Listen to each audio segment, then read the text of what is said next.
Hello বন্ধুরা, রোজকার মতো আজকে বেরিয়ে পড়লাম।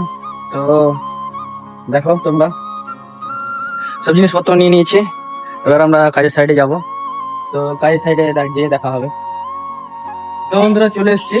তো কাজের সাইডে আমরা চলে এসেছি, ওইখানে কাজ হবে। তোমরা দেখো, এই ট্যাঙ্কিটা এই ছাদে তুলবো। তো ট্যাঙ্কিটা তোলা হোক, তারপর তোমাদেরকে সবকিছু দেখাচ্ছি। তো বন্ধুরা, ট্যাঙ্কিটা আমরা তুলে ফেললাম, বহুত কষ্ট হলো। তো দেখো, দুজনে মিলে তুললাম, দেখাই না এই ভাইটার আমি। তো ট্যাঙ্কিটা তুললাম, বহুত মানে বিশাল কষ্ট যাকে বলে। তো জায়গাটা দেখা ট্যাঙ্কিটা ফিটিং করে তো বন্ধুরা ট্যাঙ্কিটা ফিটিং করে ফেললাম। তো ট্যাঙ্কিটা দেখো, এই দেখো, আর জল ফুল হয়ে গেছে, আর কিছুক্ষণ বাদ আবার ফেলে হবে। তো দেখে নাও। তো এখানে ট্যাঙ্কিটা ফিটিং করলাম। তো দেখে নাও কাজটা কেমন হলো। এই দেখো, এখান থেকে এখানে একটা স্কুলের মধ্যে। তো বন্ধুরা ভিডিওটা এখানেই শেষ, পরে নেক্সট ভিডিওতে দেখা হবে। তো টাটা।